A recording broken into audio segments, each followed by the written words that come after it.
दिनेश फोगाट को आप सुन रहे थे। जीत हासिल हुई।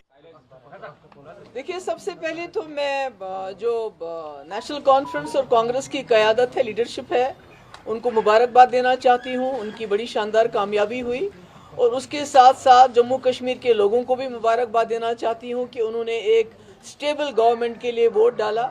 क्योंकि पिछले 10 साल से जो हालात रहे जम्मू कश्मीर में, बिलखुसूस 2019 5 अगस्त के बाद, तो जम्मू कश्मीर के लोगों को बहुत सारी प्रॉब्लम्स हैं, बहुत मुश्किलात हैं और उसके लिए एक स्टेबल गवर्नमेंट का, एक मजबूत सरकार का बनना बहुत ज़रूरी है। मैं जो हमारे पीडीपी के जो हमारे लीडर्स हैं, वर्कर्स हैं, जिन्होंने हमें बहुत मुश्किल हालात के बावजूद वोट डाला, उनकी भी बहुत शुक्रगुजार हूँ और उनसे यही अपील करूँगी कि हिम्मत नहीं हारनी चाहिए।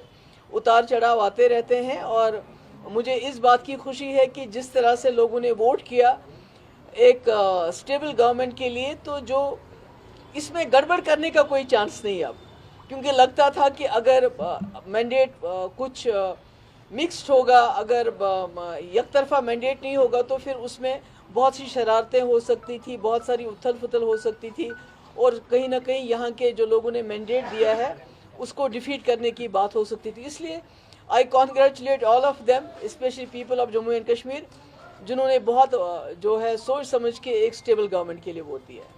Ask anything please. पीडीपी 2014 में 28 सीटें, जी और 2024 में 3 सीटें। जी क्या 96 में नेशनल कॉन्फ्रेंस 60 सीटें, 2014 में 16 सीटें। ये उतार चढ़ाव आता रहता है, इसमें क्या करेंगे आप? लोगों की विक्ट्री है, लोगों की चॉइस है। आपको लोगों की चॉइस, जो उनकी मर्जी है, उसकी कदर करनी चाहिए, उनकी इज्जत करनी चाहिए। जमहूरियत में तो यही होता रहता है। नहीं, मुझे लगता है कि लोग चाहते थे एक स्टेबल गवर्नमेंट और उनको लगा नेशनल कॉन्फ्रेंस और कांग्रेस जो है वो हमें स्टेबल गवर्नमेंट दे सकती है और कहीं ना कहीं बीजेपी को दूर रख सकती है। I think that is the, मुझे लगता है सबसे बड़ी वजह। सॉरी जी, 2014 में आपने जो बीजेपी के मैं कहती हूँ वो तो बाद की बात है, अब क्या हुआ। पर मेरा ये है कि जम्मू कश्मीर के लोगों ने एक स्टेबल गवर्नमेंट के लिए वोट डाला, जो उनको लगा कि नेशनल कॉन्फ्रेंस और कांग्रेस एक गवर्नमेंट, स्टेबल गवर्नमेंट दे सकती है और बीजेपी का मुकाबला डट के कर सकते हैं, तो उसके लिए उन्होंने वोट दिया। आपने कहा आपके बजाय यहाँ पर सेक्युलर सरकार नहीं बनेगी, तो अब क्या लगता है? नहीं, अब तो मेरे ख्याल में बहुत अच्छे। मैंने तो वही, मैं तो कह रही हूँ कि लोगों को मुबारकबाद दे रही हूँ कि उन्होंने हंग असेंबली को नहीं चुना, एक स्टेबल गवर्नमेंट के लिए वोट दिए। ये तो मुबारकबाद है लोगों के लिए। तो महबूबा मुफ्ती को आप सुन रहे थे और उन्होंने हार स्वीकार कर ली।